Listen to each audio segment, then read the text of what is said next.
Now, I've been describing the intimate relationship between sex and violence within the chimpanzee social system. This lecture, and forever after, we shift our focus to humans, and we want to ask what's stayed pretty much the same and what has changed. And today I'm going to discuss two topics. One, war in humans, which hasn't changed all that much, or you can certainly see a continuity. And then I'm going to talk about fecundity in humans, how many children we bear compared to chimpanzees. And you'll see there's a very big difference there. So the most obvious similarity, and the one that gets the public quite excited, is the similarity in, whoops, that was wrong.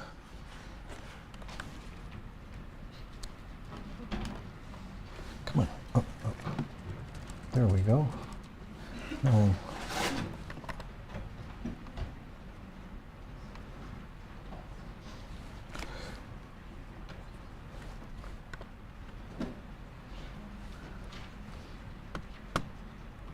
Come on.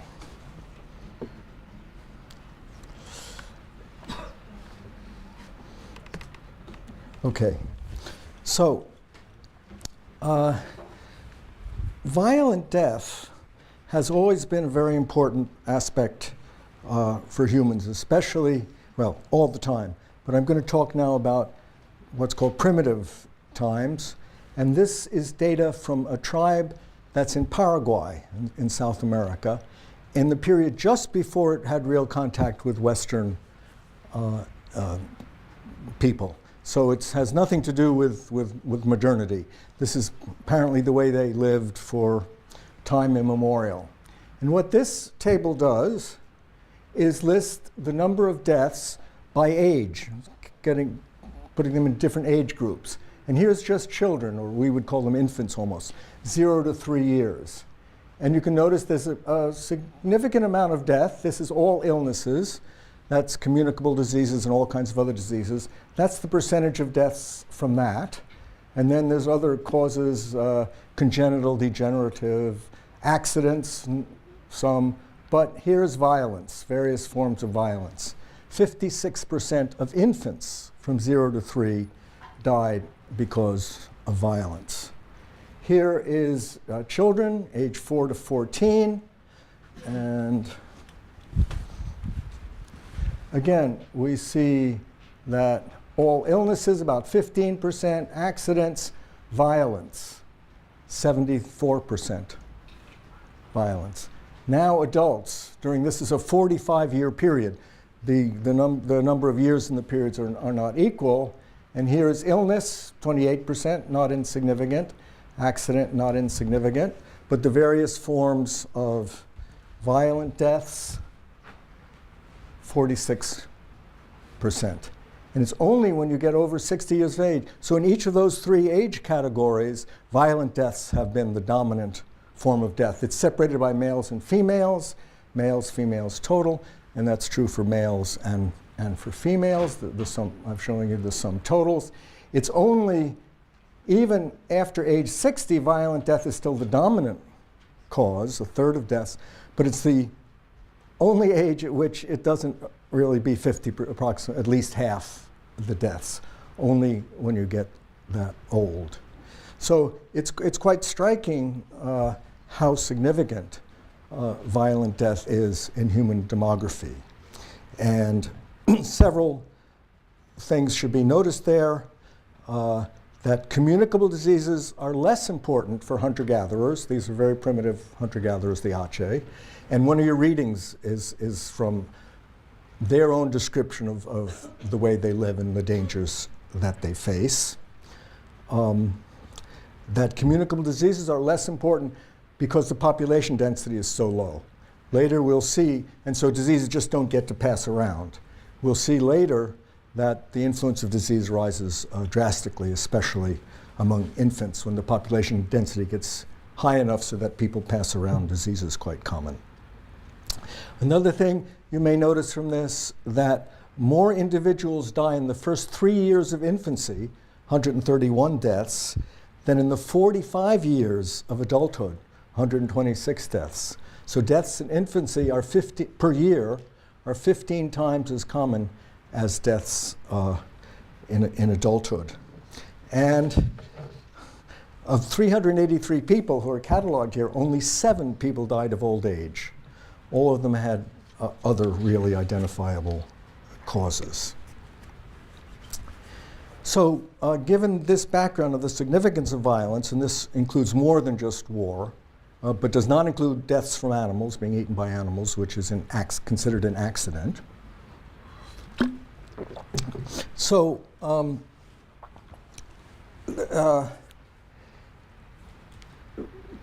defining war, going back to, as we talked a lot about what you might call chimp war, and now talk about human wars, let's take a definition of war as the intentional killing of members of one group by members of another group. And the killing is done because they are members of a group, not because of any prior or particular conflict between individuals. It's a group thing that determines the two sides that they're going to kill each other. So the human social system in primitive times, and in some politically correct circles, not supposed to use the word primitive, but I use it in its original sense of living closer to the way humans did many thousands or millions of years ago. It's an early form of being human. So during that time, we lived in small tribal groups, and they're multi-male groups. Again, we talked about most animals solitary males, with strong male bonding, competition for status, lots of intergroup conflict, competition for females, and violence against females. Everything that we know says that humans have lived in communities with those characteristics since as far back as we know, and that is the same description you would put on chimpanzees. The archaeological data shows that through early farming times, we lived in these small dispersed settlements, and the average size seemed to be in the same range as current chimpanzees, about 40 individuals. Size of communities range, but when you dig up the archaeologists dig up these old settlements, they're that ballpark. The anthropologists studying currently alive people, again, find that the smallest organized group of humans is a politically autonomous group consisting of 20 to 50 individuals with a headman. And they call this, the proper anthropological term is a band. And again, basically the same size as a chimp community. Among chimpanzees, as I've described to you, intergroup violence is a hit-and-run affair, with small group of chimps from one community patrol their boundary. They detect an isolated individual, a very small group, or even better, a single individual in another community, and then they attack. Anthropologists tell us that primitive warfare has exactly the same characteristics. Among current primitive groups, the commonest form of combat is called raids and ambushes, and communities are constantly engaging in this these hit-and-run raids on each other, and they spring ambushes to catch lone members of the other group. I lived for a while among headhunters in Borneo. Presumably they weren't headhunters anymore at that time. And it was perfectly acceptable for them to go out and find a child from a neighboring community, same tribe, same everything, but the neighboring community playing by the river, catch him and take off his skull. And they had their attics were decorated with skulls. None of this was big, that whole community fighting that whole community, but little raids, finding individuals, didn't matter, child, adult, nothing mattered like that.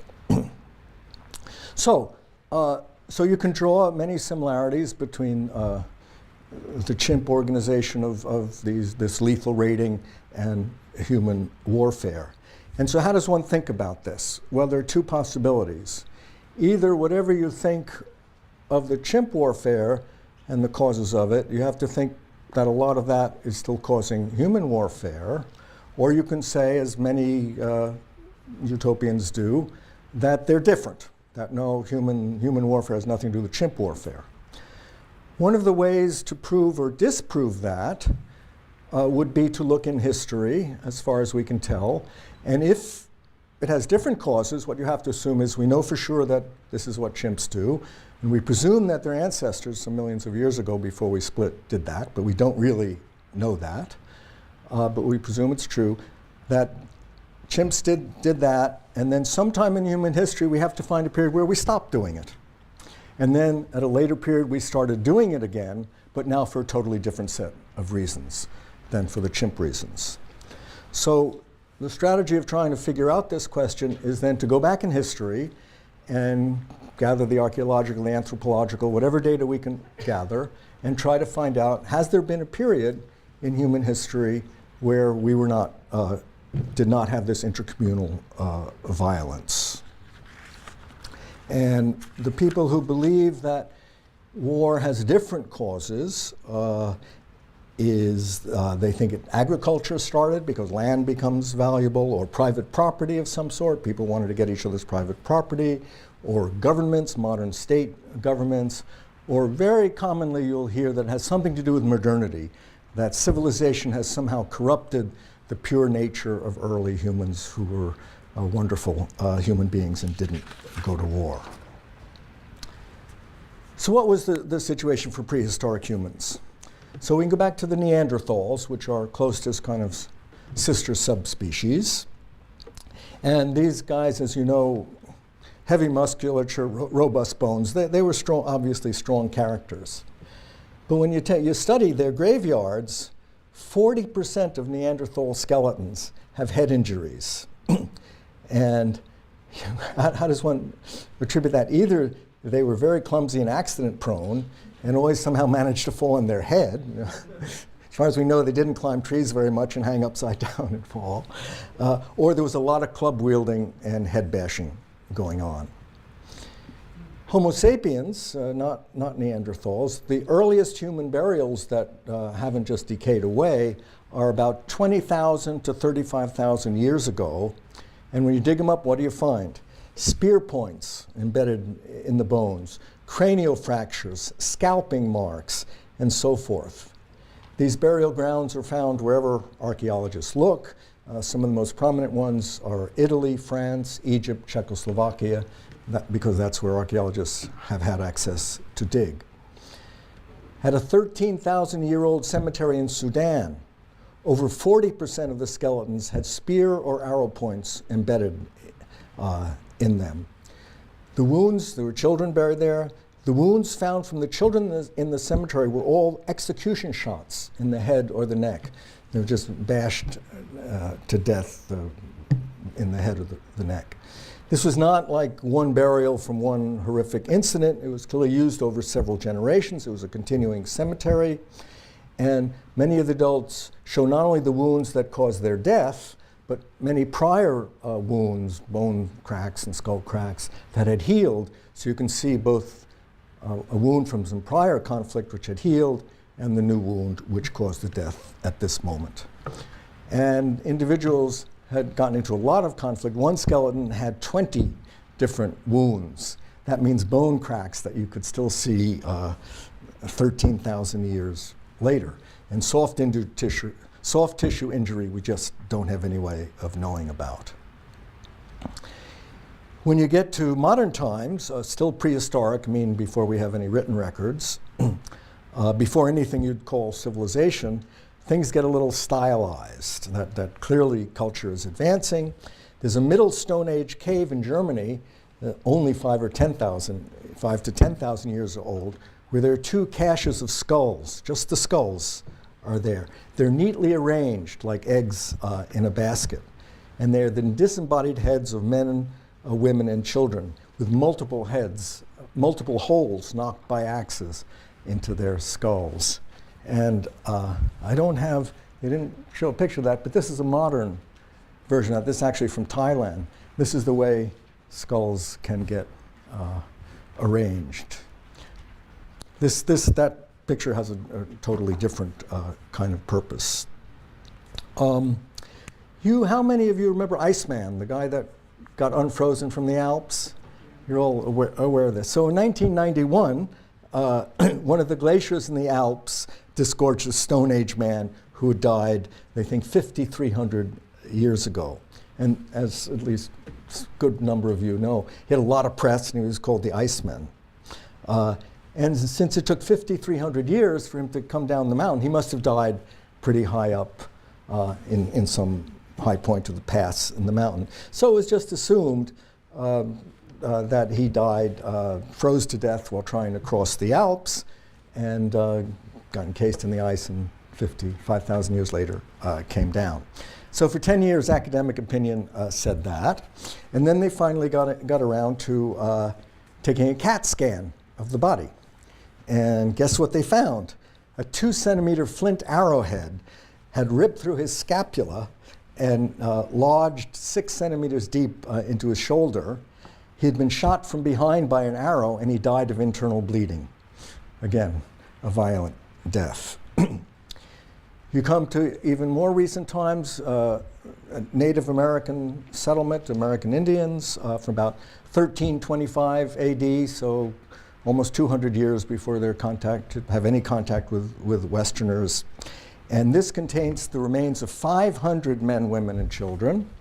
And this is kind of not a great picture, but again, what you see, that these victims had been scalped, mutilated, and then something a little unique, left exposed for a few months to scavengers before being buried. Again, as a form of punishment, disrespect, or whatever for the victim.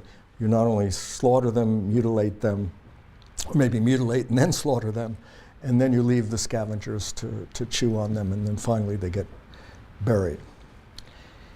In short, archaeology documents warfare in every well-studied region for the past 10,000 years, which is when we have very good records.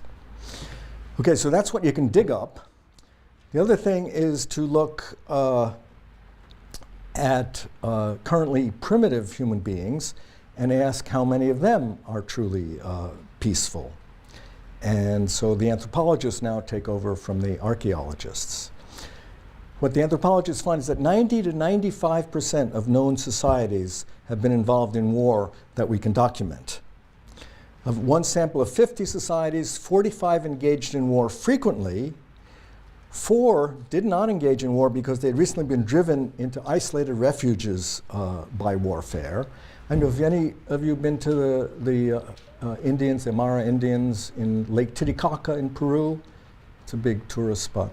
There's an island in the middle of Lake Titicaca, and they're very peaceful people. They live on reeds. They don't have anybody to fight. They were pushed off the mainland by war, and they've just been isolated. So that's one of the group that said, well, we haven't seen them get into any wars, but they have no possibility of it. And one which is called peaceful, the Monachi, which live actually in the Sierra Nevada mountains of California, they say, we'll call them peaceful because they only rarely go to war. Another study, 66% of primitive societies went to war every year, 75% at least every 2 years, and up to 90% went to war at least once every 5 years. So the evidence is mounting up that so-called primitive humans are not a terribly peaceful lot. The Dani tribesmen of New Guinea had 7 full battles and 9 raids in one 5.5-month period. You can tell some anthropologists were sitting there for 5.5 months, and that's the number that he counted. One Yanomamo village, that's in Venezuela, was raided 25 times in 15 months. In the US West, 86% of the Indian tribes went raiding or had to resist raids at least once a year. Now you come to groups that are usually peaceful. So there's a group in Malaysia called the Semi, and they were recruited. But during World War II, as you know, the Japanese took Malaysia, and the British incited a sort of a guerrilla movement against the Japanese. So they were retained as scouts by the British to fight. I'm sorry, this was later. They were scouts to fight the guerrilla and guerrilla insurgency by supposed communists.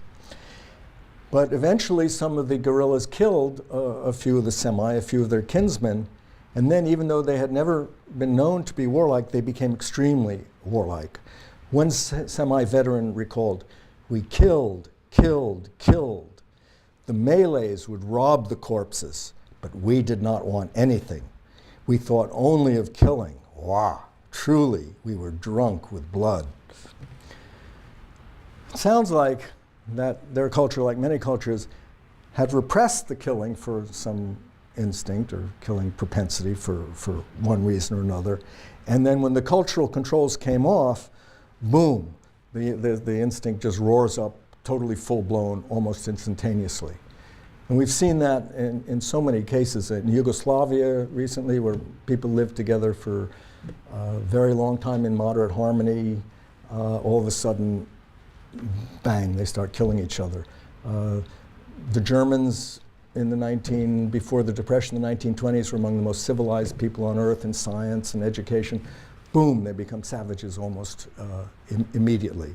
So I think the indication is there's something inside of us ready to pop out. Culture can repress it, but demagogues know how to stick their finger into populations and pull out that us, them, and vilify the them and bring us right back to chimpanzee days.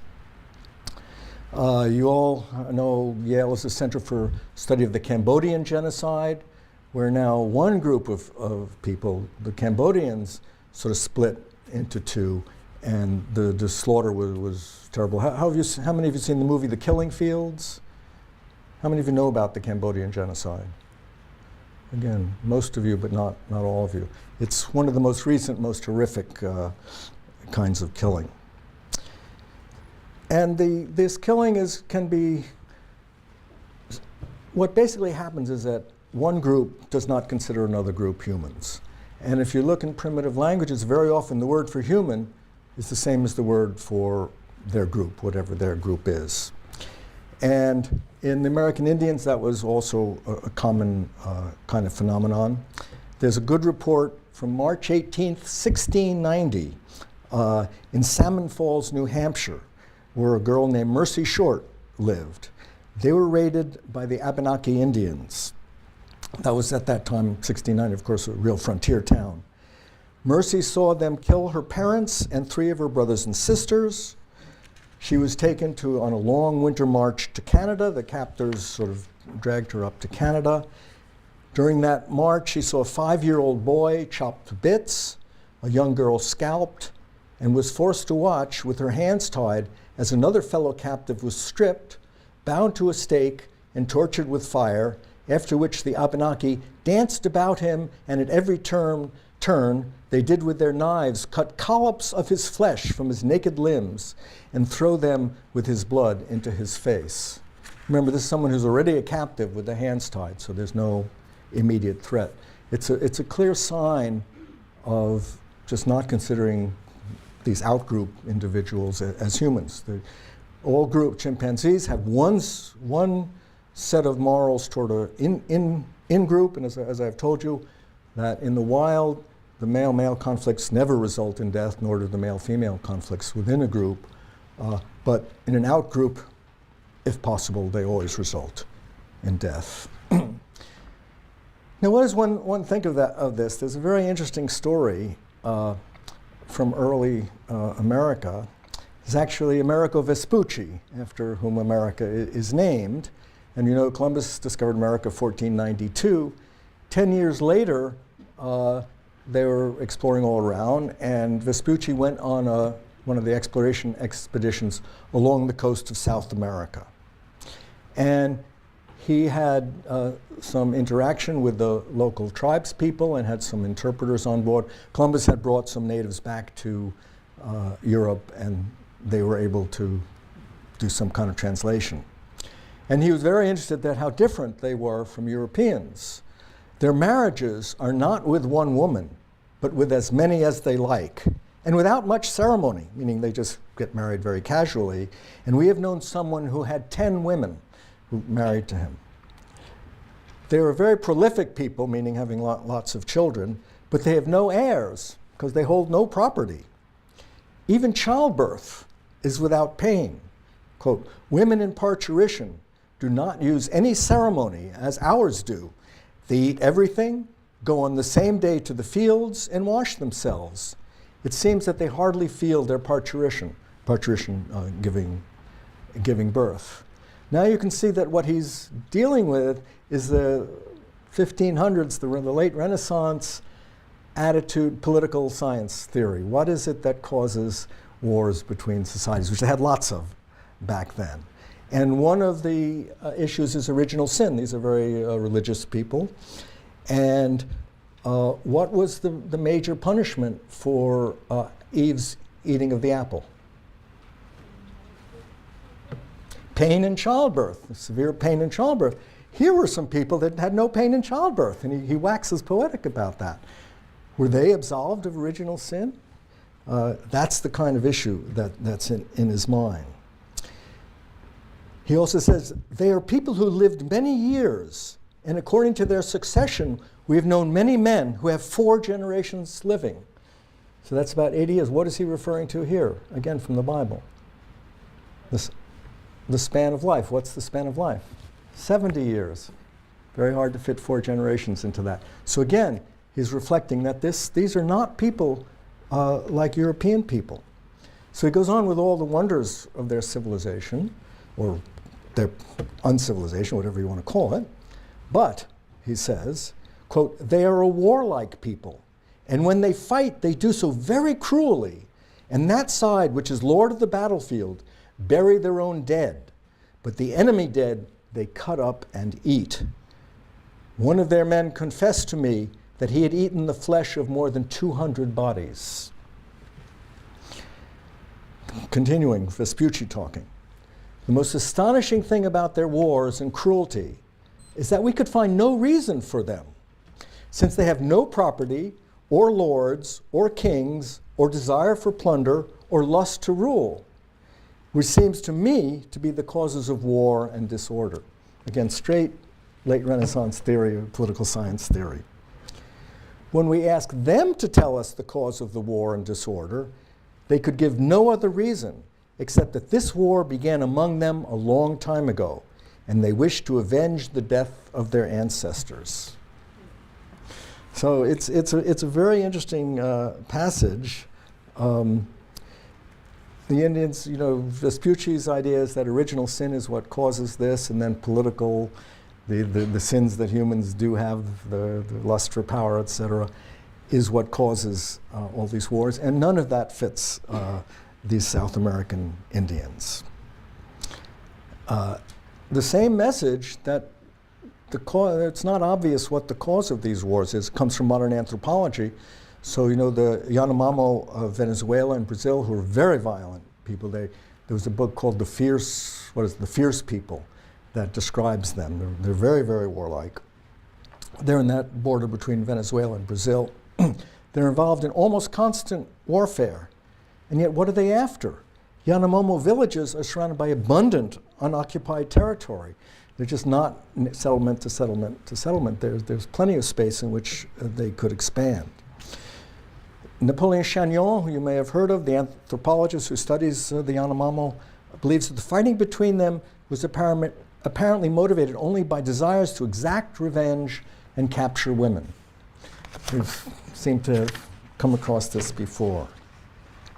But again, just as in chimpanzees, in primitive warfare, females are killed as often as they are captured.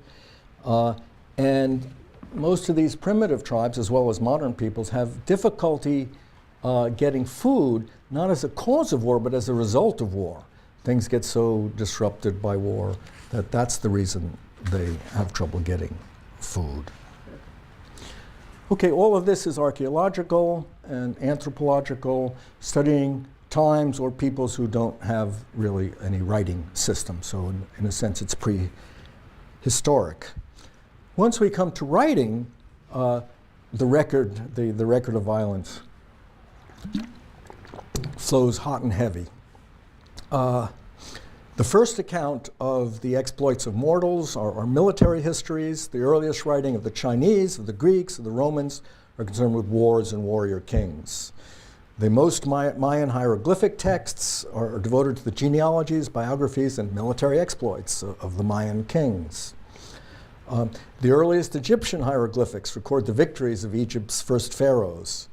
The first secular literature written in cuneiform recounts the adventures of the warrior king, Gilgamesh.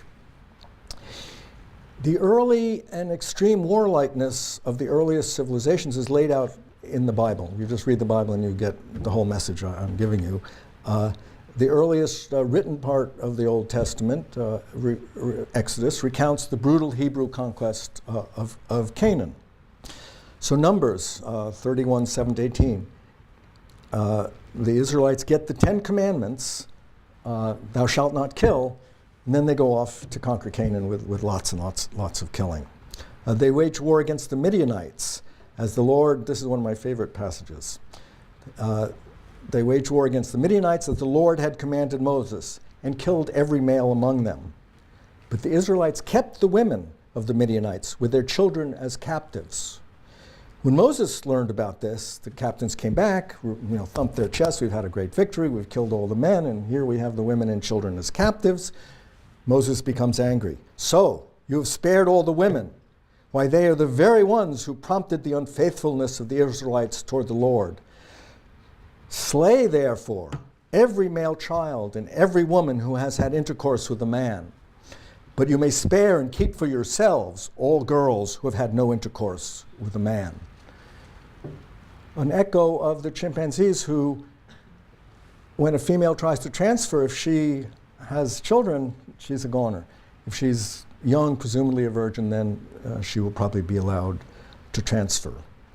After the fall of Jericho, the Israelites, quote, put to the sword all living creatures of the city, men, women, young and old, as well as oxen, sheep, and asses. Next, they attacked Ai.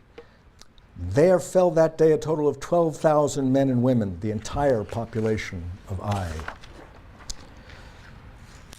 So the clear thing, it's quite striking how this comes so soon after the Ten Commandments, that what's clearly going on is just as in chimp, there's an in-group, and clearly the Ten Commandments is intended for the in-group, thou shalt not kill, straight chimpanzee. However, out-groups, if you don't kill them all, you're not obeying God's commandments. So, in very modern times, atrocities continue with no lessening of the horrific nature of it compared to chimps or early human beings. And I'll describe one famous event to you, which, how many of you know about the rape of Nanking? Again, not all of you. All of you should know these things that I refer to are very important things. This is during World War II, I think it was 1937, the Japanese were trying to conquer China, and there was a big place, and they were getting rather frustrated because Japan is a small place and China is a huge place, and it's not an easy thing to do. But they captured a city called Nanking in the south up the Yangtze River. In short order, the Japanese slaughtered 350,000 people. The total population of Nanking at the time was only about 650,000, and several hundred thousand had already fled. In short, they basically killed every Chinese that they could find, just like the Bible stories, or the chimpanzee stories. A Japanese newspaper reporter watched Chinese prisoners being bayoneted on the top of the city wall. One by one, the prisoners fell down to the outside of the wall. Blood spattered everywhere. The chilling atmosphere made one's hair stand on end and limbs tremble with fear. So this report is talking only from Japanese, and we'll see Nazi sources, because the possibility that Chinese sources may be exaggerating or something, but the belief is that neither the Japanese nor the Nazi sources would exaggerate. Another Japanese military correspondent, even more constrained, described another locale where the murders were by samurai-style decapitations. Those in the second row were forced to dump the severed bodies into the river before they themselves were beheaded. The killing went on non-stop from morning until night, but they were only able to kill 2,000 persons that way. The next day, tired of killing in this fashion, they set up machine guns. So great was the slaughter that the Japanese general complained that he could not find ditches deep enough to bury the enormous pile of corpses. Tens of thousands of Chinese women were raped, often in schools and nunneries.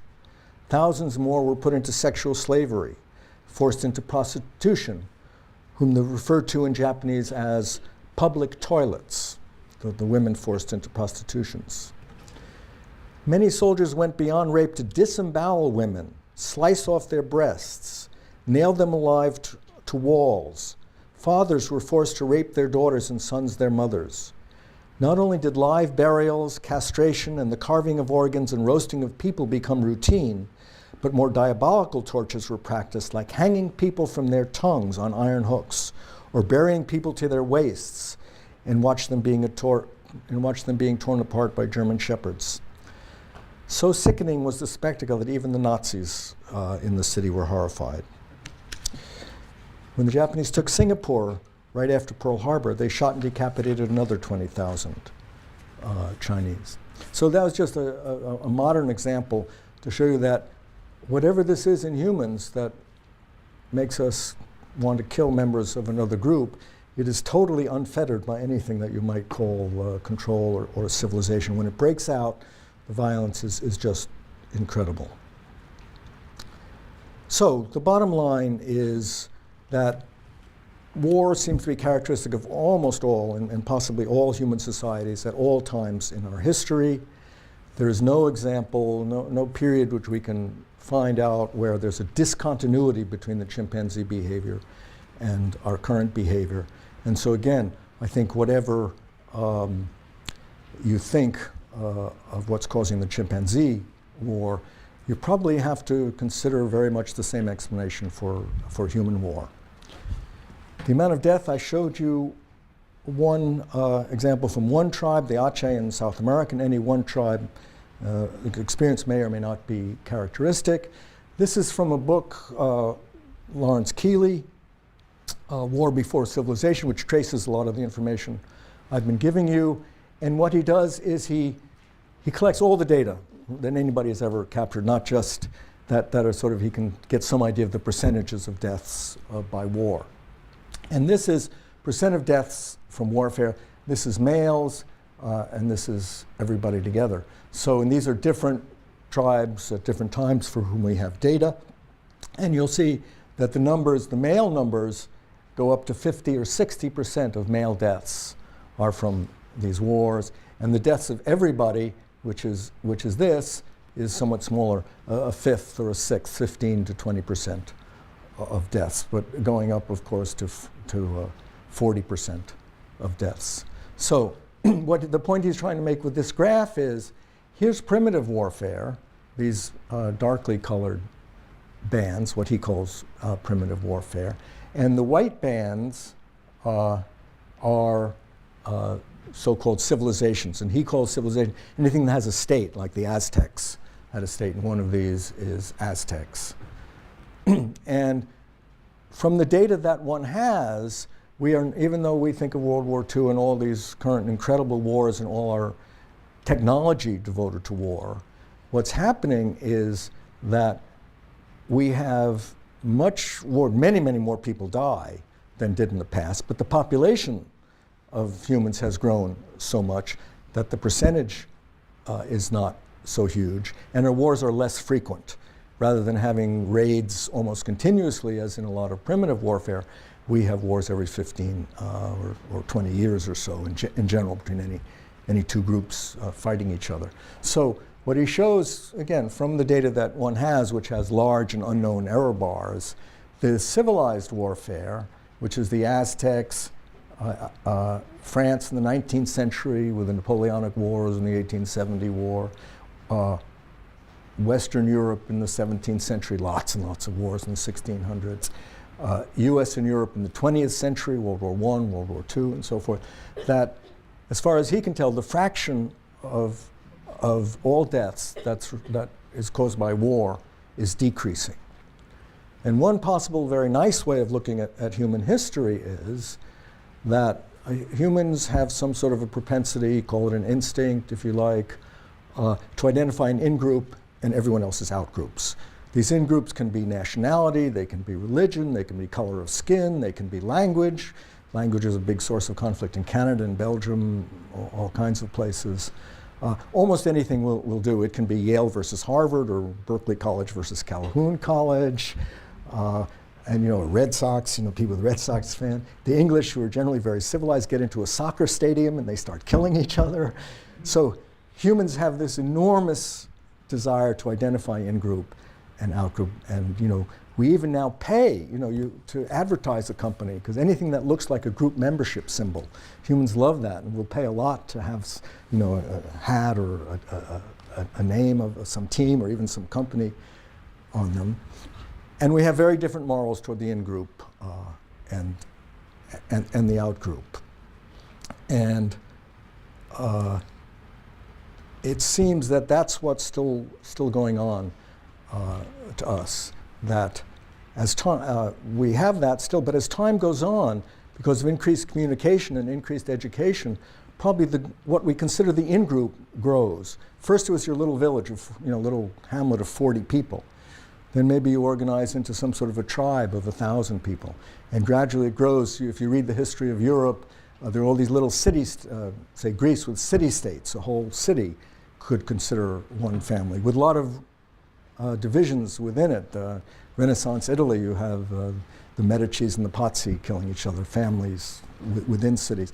But gradually it grows, you get nation states, and as they grow, the wars get less because people within, say, France don't generally have wars with each other, but France will have a huge war with Germany. So the group that people consider us gets larger, the frequency of war goes down, but since you have so many people fighting so many people, the war causes more and more deaths. And possibly, this is optimistic, that as we become more interconnected and we consider more people us and fewer people them, that gradually this behavior will disappear. But that's just guesswork. Okay. Now Keeley, who gathered a lot of this data, he has his own summary. And again, in frustration about not really understanding other than what these wars are all about, he does not accept any idea that there's any biology involved. He says since he can occasionally find some group that hasn't been to war for 20 years or something like that, then it can't be biology.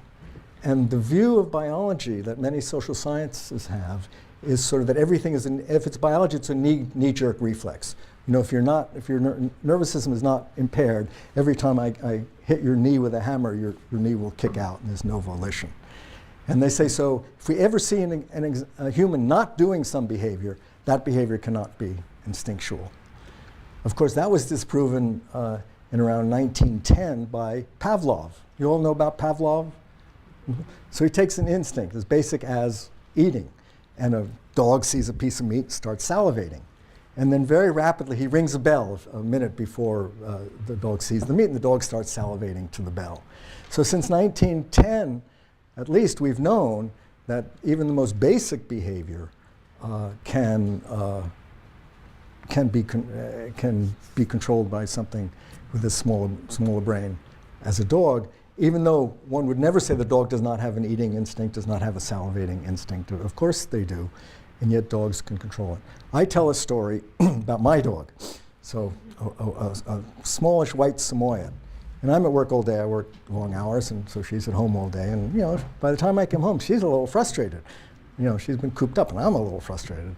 So what happens? I get down on my hands and knees, and I growl at her. She immediately picks up the cue. She's snarling back at me, and then I swat her one, gentle swat. But she snips back at my hand, and we go at it. We have a great time. Unfortunately, my dog has died, but we had a great time. And in the course of these, she's snapping, and she's aroused. Her hair is standing on end. Her tail is straight up. Her fangs are showed, and she's snapping away at me. And I get maybe 50. We do 20 minutes or so, maybe at least 50 to 100, bites where she wins. I win, I smack her, she wins. So that means over the years, I've had many tens of thousands of times where she's, grabbed me and all that. And guess what? Not once in all those many thousands of bites has she ever pierced my skin. All right, this is a peaceful house dog. She doesn't know anything about killing. No, not true. In the morning, I take her out running in the woods. I know that she takes me or I take her. And if she sees a bird or a squirrel, she's off, and she comes back with a dead bird in her mouth, clearly killed. She clearly bit through their skin, very, very proud, walking there with a dead squirrel. So here's an animal, and I love her dearly, but her brain is not very big. And she can get into the depths of really instinctual responses, and yet her brain is clever enough to be able to control it and to kill the squirrel, but not to kill me, or not to even break through my skin. So I think the idea is, a lot of people think when you describe a biological basis for a behavior that it's inevitable, and human species are lost, we're never going to change, but that's nonsense. Humans are, like chimpanzees, are quite intelligent, and we are capable. We have instinct. I believe that we have instincts for sure. You see it come out in the most horrible ways and in some of the good ways, but it's not that difficult to control. My dog can do it. You guys can do it. The other issue, and these are good topics for discussion in the sections, is some people also say when I describe like ducks rape or orangutans rape, that somehow by describing it and saying that animals do it, I'm justifying it, And there's this whole thing now that what's natural is good, and what animals do is natural, and therefore it's good, and this slops over into foods and everything. But this whole idea of natural law, that you can tell from nature what is good and what is bad is not to be taken seriously. Okay, that finishes that topic, and I think you've had enough violence. I want to switch to the opposite side now. Demography is, of course, births and deaths. Those are the two main things in demography. And we've been talking about one of the main causes of human death on one side, and we find that there is a clear continuity between chimpanzees and humans. Now let's talk about the other side, births, and there, surprisingly, humans are drastically different from chimpanzees. And so how do we know this? Well, chimpanzees were never very successful demographically. At their peak, there may have been 2 million chimpanzees. A very small Chinese city is 2 million individuals. And now, because of the rise of humans, they're taking over their territory. The guess is they've been reduced to about 100,000, 5% of their peak population. They're restricted to Central Africa. They have never spread beyond Central Africa. Humans, on the other hand, as you know, number in the billions. We've spread to the farthest corners of the Earth, from the ice cap around the North Pole to the hottest desert and jungle. There are tens of thousands of times as many people, humans, as there are chimpanzees, and humans have become absolutely dominant basically everywhere on Earth. So from a demographic point of view, the ballpark 6 million years ago that we split off. The population size, what is believed that the population size of the group that became these three species was only about 50,000 individuals at this split point. That comes from the genetics, the variation in genetics. And a small group branched off and started evolving quite differently. So what happens when you have a small group to begin with of 50,000 breeding individuals, then a small group breaks off, and they may further subdivide into small groups that may not come much in contact with each other, you have inbreeding. And inbreeding causes a lot of genetic problems. It also allows evolution to go very rapidly. If a mutation that is beneficial appears, it can spread to a small population very rapidly, where it's extremely difficult for it to spread into a large population. So the tininess of the number of our human ancestors allowed a rather rapid evolution away from the other groups, who are also evolving, of course, because they're also in small groups. And that at this split, you start going down this pathway, and it's shown here as a single line, but as all of you know from the newspaper, there are many, many species splitting off at different times with different characteristics, all in the humanoid, the hominid line, but by chance, all of those other species went extinct except one. And that's another characteristic. If you're a small group, then it's very easy to go extinct. And from all of the other, we know, 20, 30 other hominid species, and all went extinct except one. The genus Homo, which is the group of species in which we sit, originates about 2.5 million years ago, and they start calling skeletons Homo sapiens about 500,000 years ago. But even though they're Homo sapiens, their brains are at that time significantly smaller than ours are now. And anatomically, modern humans date only from about 100 to 150,000 years ago. And all during this period, the number of humans was clearly very small. And so it's very humbling to realize that with a small group that's evolving rapidly, which means it's not yet mastered its environment, because you don't, once you have optimized your relationship to your environment, evolution slows down. But if we're evolving rapidly, that means we haven't yet mastered it. So a small group struggling in its environment, very likely to go extinct. Most of our sibling species went extinct. And I think with a very small roll of the dice differently, the line toward humans could easily have gone extinct. It seems that about 100,000 years ago, there was a bottleneck in the growth of human species. And the humans living at that time, a small group, were the ancestors to all current human beings.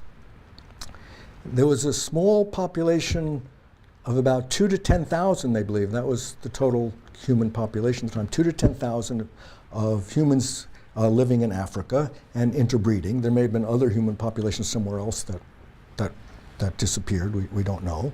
And the numbers 2 to 10,000, some research puts them a few times higher. We don't really know.